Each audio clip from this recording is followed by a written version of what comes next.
Reka nongere mbasuhuze kandi mbifurize gukomeza kugira byiza ndabizi ko mudukurikiye muri benshi cyane muri aka kanya mudukurikiye mu bice bitandukanye mu Rwanda no hanze y'igihugu cy'u Rwanda by'umwihariko mu karere k'ibiyaga bigari muri Uganda, Repubulika ya Demokarasi ya Kongo, Burundi n'igihugu cya Tanzania. Ikaze rero muri aya makuru atandukanye akomeje kugenda avugwa. Iyi ni inkuru itunguranye cyane kuri Pastor Bizimungu yayiboye u Rwanda nyuma gato ya jenoside yakorewe abatutsi mu 1994, hanyuma rero aza kwegura, hanyuma rero aza no gufungwa ariko aza noneho kongera gufungurwa. Mbere gato yuko tuza kugaruka kuri inkuru ndabaza nkaba inshamake y'amakuru ingenzi muri agezweho, hanyuma tukana kugaruka kuri aya makuru. Reka dore mu Burundi kuri President Evariste Ndayishimiye akaba ahamya ko ntacyo Ubushinwa na Amerika birusha Burundi. President w'u Burundi Evariste Ndayishimiye yatangaje ko yasanze Ubushinwa na Leta Zunze Ubumwe za Amerika ntacyo birusha igihugu cyabo. Mu kiganiro cyatambutse ku muyoboro wa Main Switch, Ndayishimiye yavuze ko nyuma yo kumva bivugwa ko Burundi bukenye yohereje intumwa mu Bushinwa kugira ngo zirebe icyo bubarusha. Yagize ati njyewe naravuze nti none ko bavuga ngo Uburundi nicyo gihugu cya mbere gikenye ku isi, biriya bihugu bikize byaciye mu yihe nzira Uburundi butacamo? Nohereza n'intumwa zijya kubyiga zirareba nsanga nta kintu na kimwe kiri muri ibyo bihugu Uburundi budafite. Perezida w'u Burundi yatangaje ko yigeze kandi kujya impaka n'Abashinwa bamwemeza ko igihugu cye ari kinini kurusha icyabo, babishingiye kandi ku kuba Ubushinwa bufite abaturage benshi ku buryo ubagabanyije ubutaka bwabo bwaba buto cyane kurusha ubwo Abarundi bagabana iwabo. Genda uvuga uti Ubushinwa burakize, hari ibyo dufite burya Ubushinwa butagira. Ubushinwa twagiye impaka gihe kimwe, ati bavuga ko Uburundi bukize kurusha Ubushinwa, ati kugera naho bavuga ko twebwe turi igihugu kinini cyane kurusha Ubushinwa, tujya impaka dusanga nibyo. Icya mbere Burundi ni bunini kurusha Ubushinwa. Yavuze ko yitegereje Ubushinwa asanga kandi igice kinini cyane cy'ubutaka bwabwo ari ubutayu kuko nta mvura igera igwa ikuva isi yaremwa, mu gihe kandi mu Burundi ho imvura igwa kenshi abantu bakiza. Kuri Amerika, Perezida Ndayishimiye kandi yagaragaje ko nubwo iki gihugu gikize nta mutungo kirusha Burundi, kuko inzira Abanyamerika kandi banyuzemo biteza imbere, Abarundi nabo bayinyura bigashoboka babinyujije mu buhinzi. Muri Amerika ati mugende murebe batangiriye ku buhinzi kugeza naho bajya rero gushaka abacakara kugira ngo bahinge. Genda ure mu Bushinwa, za Korea y'Epfo bose bahereye ku buhinzi. Igihugu navuga kitahereye ku buhinzi ni Singapore, kuko ni agahugu gato katari gafite aho gahinga, nabo batunzwe n'ubwenge. Perezida Ndayishimiye yasobanuye ko ubwo intumwa ze zari zimaze kandi gusanga Burundi bufite imitungo nk'Ubushinwa, zafashe umwanzuro wo kubyaza umusaruro iyo mitungo kugira ngo ziteze imbere igihugu cy'u Burundi. Aya makuru kandi mu buryo bw'inshamake reka duce mu gihugu cya Ukraine, mbabwire ko amakuru atugeraho muri aka kanya avuga yuko Ukraine yarashe mu mujyi Putin avukamo, intambara ikaba yongeye kandi gufata indi sura. Uburusiya bwabyukiye mu bitero bikomeye cyane by'indege zitagira abapilote byibasiye umujyi wa St Petersburg, umujyi wa kabiri munini cyane muri icyo gihugu, ndetse ukaba naho Perezida Vladimir Putin avuka. Ibi bitero byabaye mu gihe kandi muri uwo mujyi hatangiraga inama ikomeye cyane y'ubukungu izwi nka St Petersburg International Economic Forum, ikunze kwitwa Russian Davos, kubera ko iba igamije kandi guhuza abayobozi bashoramari bafite bikorwa b'Ubushinwa. Amashusho n'amafoto yagaragaje umwotsi mwinshi cyane uzamuka mu kirere cya St Petersburg nyuma y'uko Ukraine ivuze ko yagabye ibitero ku bikorwa remezo by'ingenzi mu Burusiya. Perezida wa Ukraine Volodymyr Zelensky yatangaje ko ingabo z'igihugu cye zatanze ibihano zikarasa ku bikorwa by'ingenzi biri ku butaka bw'Uburusiya. Muri ibyo byibasiwe harimo ikigo cya peteroli cya St Petersburg kiri ku ntera igera ku birometero 1,100 uvuye ku mupaka wa Ukraine. Zelensky yavuze ko ibyo bitero byatanze umusaruro mwiza, ashimira ingabo za Ukraine ku byo yise ukuri ndetse no guhamya intego. Iki gitero gifite uburemere kuko cyerekana ubushobozi bwa Ukraine bwo kugaba ibitero bya kure cyane imbere mu Burusiya, aho ubutegetsi bwa Moscow kandi bwari busanzwe bufata nk'ahantu harinzwe cyane. Mbere gato yuko tujya kuri Pastor Bizimungu, reka duce mu gihugu cy'Ubuhinde haravuga inkuru y'akababaro cyane. Babwire ko abanyamahanga 21 baguye mu nkongi y'umuriro. Polisi yo mu Buhinde yatangaje ko abantu 21 bapfuye, abandi benshi barakomereka nyuma y'uko umuriro wibasiye inyubako y'amagorofa menshi cyane mu majyepfo ya Delhi. Benshi mu baguye muri impanuka harimo abo mu bihugu by'amahanga, barimo abantu baturuka muri Aziya n'Amajyepfo na Afurika, bari baragiye kandi kwivuza cyangwa se baherekeje imiryango yagiye kwivuza. Iyo nyubako iri mu gace ka Malivia Nagar, ivuga ko yacumbikagamo abarwayi ndetse babaherekeje bagiye mu Buhinde kwivuza. Abantu barenga 40 batabawe bajyanwa kwa muganga, ntiharamenyekana umubare w'abari muri iyi nyubako ndetse n'icyateye inkongi. Umuyobozi ushinzwe ubutabazi bw'ahafashwe n'inkongi Eke Malik ati umuriro wazimijwe vuba cyane mu gihe gito, ubu twatunganyije inyubako ku buryo kandi polisi yayinjiramo. Ubuyobozi bw'umujyi wa Delhi bwavuze ko inzego ziri gukora iperereza rigamije kandi kureba niba iyo nyubako kandi yari ifite uruhushya rwo gukora nka hoteli, ndetse ko abazagaragara ko bafite uruhare mu byaha bazahabwa ibihano biremereye. Minisitiri w'Intebe Narendra Modi yihanganishije abagizweho ingaruka, avuga ko imiryango y'abapfuye izahabwa impozamarira y'amarupe ibihumbi 200, naho abakomeretse bakazahabwa amarupe ibihumbi 50 nk'uko amakuru akomeza kugenda bishimangira. Reka rero tujye kuri inkuru mbere gato yuko tujya kuri Pasiteri Bizimungu. Twihute cyane kugira ngo tugaruke ku nkuru yacu nyirizina kuri Pasiteri Bizimungu, ariko reka mbanze mbabwire ko hari inkuru ikomeje kugenda ivugwa cyane hagati ya Ousmane Sonko, ubu ni perezida w'inteko ishinga amategeko mu gihugu cya Senegal, ndetse na perezida Bassirou Diomaye Faye.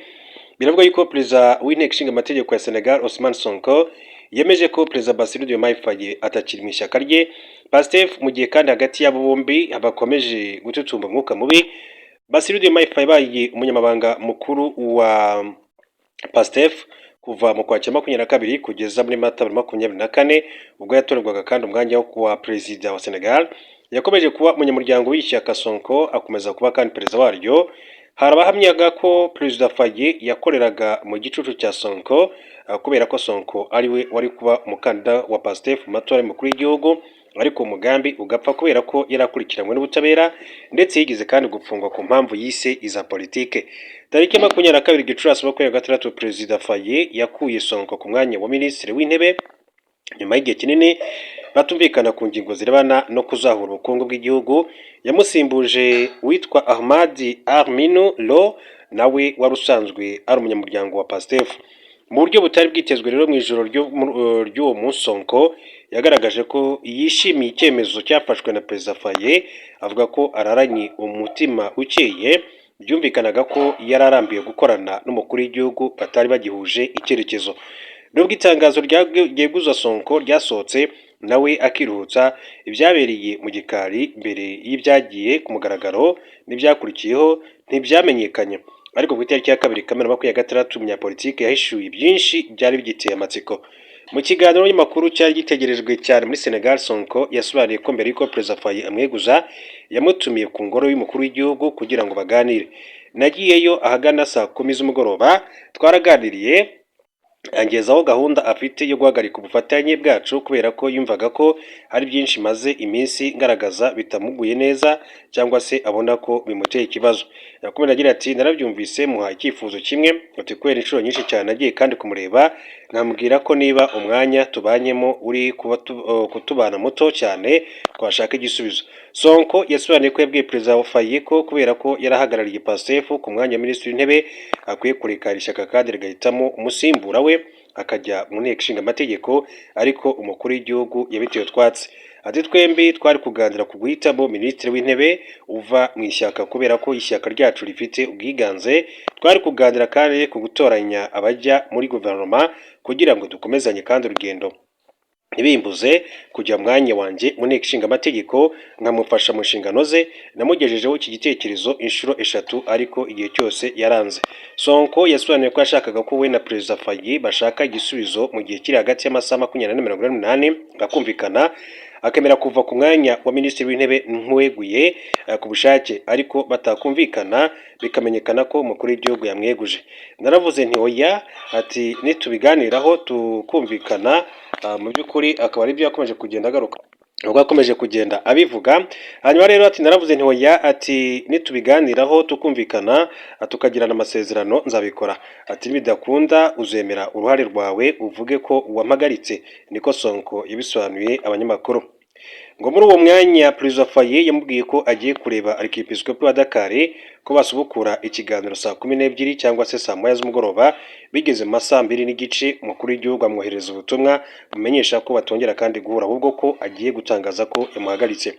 nyuma y'iminota mike umuyobozi w'ibiro by'umukuru w'igihugu akaba kandi umunyamabanga mukuru wa guverinoma mu biro bya perezida asoma iteka ku bwanjye ati cyo nticyari ikibazo kubera ko ni igisubizo nari maze igihe kinini cyane ntegereje ariko narishyiriyeho umurongo ngenderwaho ko icyo kibazo kitagomba kandi kunturukaho. Hanyuma rero Sonko yasobanuye ko umunsi yakuwe ku mwanya wa minisitiri w'intebe yatashye iwe amara iminsi igera kuri 3 atavugana na Perezida Faye ku mugoroba wo kuwa 25 Gicurasi yatumiza inama y'abaminisitiri bo mu ishyaka PASTEF kugira ngo bafate imyanzuro kuri icyo kibazo. Yavuze ko ku 26 Gicurasi Perezida Faye yamaga abaminisitiri benshi bo muri PASTEF kugira ngo bahurire ku biro by'umukuru w'igihugu baganire ku bagomba kandi kujya muri guverinoma.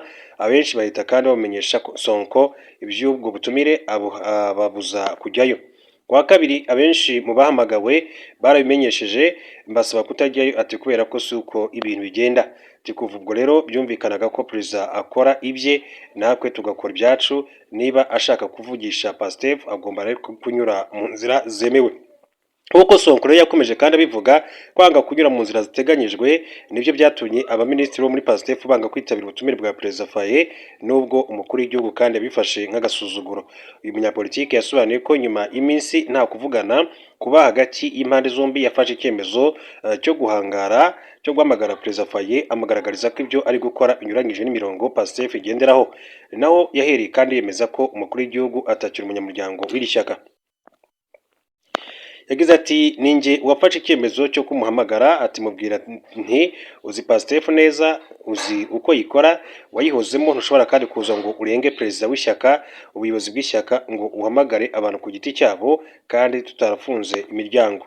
Sonko yagaragaje ko yashatse kandi guhura na Perezida Faye ngo baganire ku bantu bakwiye kandi kujya muri guverinoma bijyanye n'ubwiganze PASTEF ifite mu nteko ariko umukuru w'igihugu arabyanga. Nibwo yatekereje ko ikibazo kiri hagati yabo cyafashe intera ndende. Nicyo Perezida Faye rero yemeye nuko intumwa za Sonko zahura na Aminu Lo zikaganira nawe kandi ubwo bahuraga minisitiri w'intebe mushya yabasezeranyije ko agiye kugeza ibyifuzo byabo ku makuru y'igihugu hanyuma akabona kandi kubaha igisubizo. Namubwiye ko PASTEF ari ishyaka rifite ubwiganze rifite imyanya 130 mu 135 igize inteko mu gihugu kigendera kandi kuri demokarasi. Iyo ibintu biri ku murongo, iyo ugize ikibazo kuri minisitiri w'intebe, iyo minisitiri w'intebe aguteye ikibazo usaba ishyaka rifite ubwiganze kuguha undi mwanya w'intebe agashyiraho guverinoma. Ku munsi wakurikiye ikiganiro cya minisitiri w'intebe n'intumwa za PASTEF nk'uko Sonko yabivuze uwamusimbuye yaramuhamagaye amumenyesha ko umukuru w'igihugu yemeye kandi kuganira nawe hafi saa 5 z'ijoro ku itariki ya 2 Kamena. Perezida Faye aramuhamagara ngo bahure ariko arabyanga nk'uko yakomeje kuyabivuga. Umunsi wakurikiyeho yaramuhamagaye ambwira ko perezida amuhamagara kugira ngo tuganire ntiyabikoze. Iminsi 2-3-4 kugeza ejo yanyoreje ubutumwa hafi saa 5 z'ijoro ansaba kujya ku ngoro y'umukuru w'igihugu ibintu ashobora kandi gukora. Umunyapolitike yasobanuye ko ubwo yaragiye kandi gusubira mu nteko ubutegetsi bwa Faye bwagerageje kandi kumwitambika bwifashishije urukiko rw'ikirenga. Yagaragaje ko byari bibi cyane kuko kuva yinjira muri politike urukiko arirwo rwifashishijwe mu kumurwanya. Ati urwego rero nibwo rwifashishijwe mu kunkura mu kazi nari mfite muri leta. Ati kumpimbira ibirego, kunshinja ibyaha, kumfunga no kumbuza kuba umukandida. Urebye ko ibintu bimeze ubu nibyo bikorwa bashaka kandi gukomeza. Sonko yavuze ko Aminuro wagizwe minisitiri w'intebe ntacyo azi ku ishyaka PASTEF. Yamusabye gukora akazi ke nk'umutekinisiye ntajye mu mukino wa politike uri kuba hagati ya Perezida Faye n'ishyaka PASTEF. Mu ijoro rya tariki ya 2 Kamena PASTEF kandi Faye yashyizeho minisitiri 30 barimo abamaze igihe kandi kinini cyane bazwi muri PASTEF. Sonko yahise atangaza ko yanze ko abanyamuryango b'ishyaka rye bajya muri guverinoma kubera ko atumvikanye n'umukuru w'igihugu nyuma y'ikiganiro kirekire bagiranye. Ibya Sonko na Faye ntabwo byoroshye na gatoya. Ihanga bibiri ngo ntabwo bijya bijya mu nkono rwose imwe.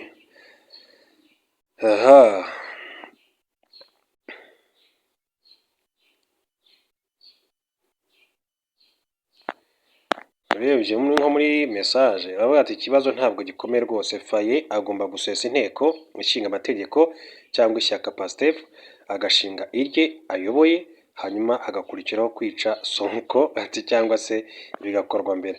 ati igihugu gihagararirwa n'ibendera ry'igihugu, indirimbo yubahiriza igihugu, ati n'umukuru w'igihugu. Ati iyo umuntu rero asuzuguye kimwe muri ibyo ni igihugu rwose aba asuzuguye. Ibyo byakorwa n'utabizi. Sonko rero nace make ati gusuzugura umukuru w'igihugu ni igihugu uba usuzuguye. Ishyaka se ni akarima k'umuntu umwe, uyu Sonko rwose ni nka wa muturanyi urutwa n'igihuru, atakavuye yateje kubera ko ngo perezida ngo watowe n'abaturage amwirukanye, ati kuki atareba inyungu z'ishyaka n'igihugu muri rusange.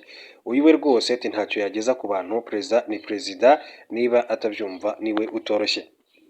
Ati none se nko mu gihugu cyacu perezida ntafite uburenganzira bwo gusiba ishyaka rikavaho burundu nk'uko za emuderi zagiye? Ati umunyamakuru wanditse iyi nkuru rwose aransubiza. Ati biri kuba birerekana ko abaturage ba Senegal bibeshye igihe batoraga Pastef ku bwinshi. Ati ubwo hari urimo rero kuboshya, ati kutumvikana hari n'amaraso rero, ati inzirakarengane azabigenderamo muri rusange. Akaba rero ari ibitekerezo bitandukanye, gusa nk'uko nababwira reka tujye kuri Pasiteri Bizimungu. uyu mugabo babwire ko ibintu bigera ku 5 byagejeje ku kwegura kwa mbere kwa perezida mu Rwanda. Ati ukwezi kwa kabiri n'ukwa gatatu mu mwaka wa 2000 namwe muyagize impinduka zifite byinshi zishoboza muri politiki y'u Rwanda. Muri ayo mezi abiri minisitiri w'intebe na guverinoma ye bareguye, perezida aregura, u Rwanda rubona abayobozi bashya, ari nabwo hatangiye kandi icyerekezo cya kabiri cy'igihugu. By'umwihariko ku munsi nk'uyu tariki ati 23 icyo gihe Werurwe mu mwaka wa 2000 uwari perezida Pasiteri Bizimungu yareguye. Biba bwa mbere mu mateka y'u Rwanda ko perezida yegura. Andi mateka yanditswe muri uko kwezi ni uko bwa mbere mu mateka y'u Rwanda perezida umwe yarabashije kandi gusimbura mugenzi we mu mahoro. Kwegura kwa perezida mu bihugu byinshi ni ikintu gikomeye, ndetse byanze bikunze kiba kibanjirijwe n'ibindi bimenyetso byinshi, ku buryo ababikurikiranira hafi baba babibona ko hari ikitagenda mu gihugu. Ni nako mu Rwanda umwuka wari umeze mu ntangiriro za bibiri ndetse na mbere gato w'igihumbi kimwe magana cyenda mirongo icyenda n'icyenda. Abasesenguzi bagaragaza ko icyo gihe iyo miyoborere idahinduka rwashoboraga kandi kugana ahabi kurenza aho rwari ruvuye mu w'igihumbi kimwe magana cyenda mirongo icyenda na kane. FPR Inkotanyi nyuma yo guhagarika jenoside yakorewe Abatutsi yabaye ku isonga ry'ibitekerezo byo kongera kandi kubaka igihugu. Niryo shyaka ryari rifite ubwiganze haba muri guverinoma no mu nteko, bikaba akarusho kandi ko ari naryo kandi ryaturukagamo perezida. Icyakora ahagana mu 1997 hatangiye kuzamo umwuka mubi. Bamwe mu bayigize bashinja bagenzi babo rero imikorere mibi irimo ruswa, icyenewabo n'ibindi. Hari n'abatararitinyaga kuvuga ko ibiri gukorwa birimo no kwigarurira imitungo y'abandi bikozwe n'abayobozi, ndetse bikomeza u Rwanda rwa nyuma ya jenoside ruzaba rubi kurusha urwa mbere yabo. Mu 1998 FPR Inkotanyi yakoze inama rukokoma ebyiri zari zigamije kandi kwisuzuma no gufata ingamba kugira ngo ibyavugaga bitagera kure. Ni nabwo hatorwaga abayobozi bashya, Paul Kagame abacemani asimbuye Colonel Kanyarengwe Alexis. Muri izo nama ziswe iza Kicukiro, abayobozi batungwaga agatoki bagiye bahagurutswa bakisobanura. Abo ibisobanuro byabo bitanyuze abitabiriye inama bashyirwagaho inzego zibakurikirana zikamenya ibyabo. Mu gusoza iyo nama, chairman mushya Major General Paul Kagame wari vice perezida akaba na minisitiri w'ingabo yabwiye abayobozi guhinduka cyangwa se bakegura. Mu nyandiko y'umushakashatsi Dr Jean Paul Kimonyo yasohotse mu kinyamakuru Politique Africaine nimero 160 yiswe La Révolte de Cada du FPR Inkotanyi hagati y'umwaka wa 1997 n'umwaka wa 1998, et moment critique dans l'évolution du Rwanda post-génocide, avugamo ko guhera mu kwakira mu 1999 kugeza muri Gashyantare 2000 abaminisitiri batatu muri guverinoma batakajwe icyizere n'inteko, mu gihe abandi batatu kandi batangiye gukurikiranwa n'ubutabera. Pasiteri Bizimungu yeguye hashize ibyumweru bitatu. Uwari minisitiri w'intebe Pierre Celestin Rwigema na guverinoma ye nabo beguye, bashinjwaga imikorere mibi harimo no kunyereza amafaranga ya leta. Uwari perezida w'inteko ishinga amategeko Joseph Sebarenzi nawe yeguye mu ntangiriro za 2000 ashinjwa kwitambika iperereza inteko yari yatangiye ku bagize guverinoma kugira ngo amenyekane abagizweho abigwijeho imitungo, abanyirije amafaranga ya leta n'ibindi. Nko muri Nzeri mu 1999 hagaragajwe ko hari miliyoni 1 y'amadolari yanyerejwe mu mushinga wa Minisiteri y'Uburezi wari ugamije gusana amashuri yangijwe muri jenoside yakorewe Abatutsi. Mu yindi mishinga naho hagiye kandi hagaragazwa ko hari amafaranga ya buri birengero, harimo n'ibyatwawe. Minisitiri w'intebe Rwigema weguye mbere yo kweguzwa n'inteko. jenoside ihagarikwa, Pasiteri Bizimungu niwe wagizwe perezida ahanini bishingiye ku mwanya yari afite muri FPR Inkotanyi no kuba kandi yari yarakoze muri guverinoma ya mbere ya jenoside yizi neza akamenya n'amahame FPR Inkotanyi kandi ishingiyeho muri rusange. Guverinoma yashyizweho iyobowe na Faustin Twagiramungu yari irimo benshi mu bahoze mu butegetsi bwa Habyarimana nubwo umubare munini cyane wari warwanyaga Habyarimana. Nubwo byameze gutyo, Stephen Kinza mu gitabo cye A Thousand Hills agaragaza ko imikorere yabo nawe yari itari n'ubutegetsi bwabanje. Nka Seth Sendashonga weguye mu 1995 ku mwanya wa minisitiri w'umutekano akaza no guhunga, Kinza avuga ko mu gihe gito yamaze muri guverinoma yakimaze ashaka abamushyigikira haba mu baturage no muri leta kuko yumvaga ko amatora ya perezida yari vuba bityo ubutegetsi bugasubira mu maboko y'abahutu. Seth Sendashonga yumvaga ko gukorana n'abatutsi muri guverinoma bitabaha ubwinyagamburiro busesuye bwo gukora icyo bashaka. Perezida Kagame yavuze ko hari umuyobozi wigeze kandi kubaza impamvu umwanya we wose awumara mu bintu bijyanye n'inyungu ze bwite, undi amasubiza ko umuyobozi w'umukene nta muyobozi uba umurimo. Nko mu 1996 ubwo Kagame yajyaga muri Leta Zunze Ubumwe za Amerika, Washington Post yanditse inkuru imwita umuyobozi nyawe wa guverinoma y'u Rwanda. Byateje umwuka mubi mu butegetsi bw'u Rwanda. Bivuga ko hari n'abayobozi kandi bakuru benshi bajyaga basura u Rwanda bakavuga ko bashaka guhura na Visi Perezida Kagame aho guhura na Perezida cyangwa se Minisitiri w'Intebe bikabarakaza. Umushakashatsi Dr Jean Paul Kimonyo yagaragaje ko mu myaka y'1997 kuzamura ubukungu bw'igihugu bwari buri mu kaga dore ko amabanki menshi y'ubucuruzi yari mu bihombo kubera gutanga inguzanyo mu mahanyanga no gukoresha nabi umutungo yayo. Hari ubushakashatsi bwakozwe mu mabanki y'ubucuruzi mu Rwanda mu 1998 bugaragaza ko inguzanyo zitishyurwa mu mabanki zari zigeze kuri 20% ndetse mu 1999 bigera kuri 63%. Byatewe n'uko amategeko asanzwe agenderwaho ngo abantu bahabwe inguzanyo ataragikurikizwa amabanki, nk'aho ingwate zatangwaga zabaga ziri hasi y'igaciro k'inguzanyo zatanzwe, zimwe zikanatangwa zidahari. Bamwe mu banyamigabane b'amabanki kandi bahabwaga inguzanyo ntibishyure. BNL yarahagobotse ku bufasha bwa guverinoma itangiza uburyo bushya bwo kwishyuriza ku ngufu abambuye amabanki no gukorana n'itangazamakuru mu gutangaza amazina y'abambuye amabanki ndetse n'amafaranga bambuye, ari nako abanze kwishyura imitungo yabo itezwa cyamunara. Kuri urwo rutonde abayobozi bakuru muri guverinoma n'abasirikare bakuru bari bari ku isonga. Nubwo Perezida Pasiteri Bizimungu yari afite ibindi ashinjwa, kimwe mu byamuteranyije na FPR Inkotanyi kugeza ubwo atahatiwe kwegura harimo gushaka kwitambika iperereza rya komisiyo y'inteko ishinga amategeko ku bayobozi bo muri guverinoma. Hari itegeko ribubasha abadepite bwo kugenzura guverinoma ryari rimaze kandi imyaka isaga itatu Perezida Bizimungu yaranze kurisinya, riza gusinywa na Perezida w'inteko ishinga amategeko ku gitutu cy'abadepite. Byarakaje abadepite na bamwe kandi mu FPR bikubitiraho ko ubwo guverinoma kandi ya Rwigema yeguraga hari aho bo Perezida Bizimungu yashakaga ko bagaruka muri guverinoma ya Bernard Makuza, ariko abandi bayobozi bakabyanga kuko aba minisitiri bari bafite ibyo bashinjwa. Ubwo yarahizaga guverinoma nshya ya Makuza, Perezida Bizimungu yavuze ijambo ririmo uburakari abwira abadepite ko bihaye ububasha ati ubwo batangizaga gahunda yo guhamagaza abagize guverinoma kugeza biguye.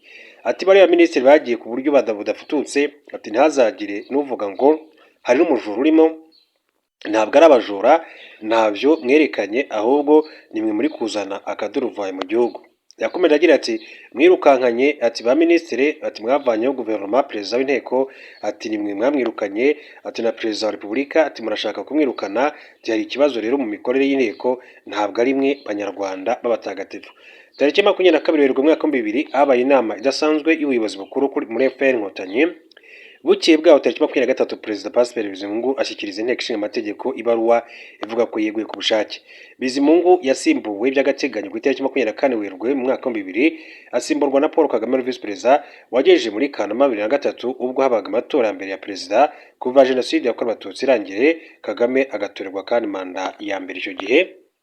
Uko rero uko niko byagenze. Reka mbashimire cyane kandi mbifuriza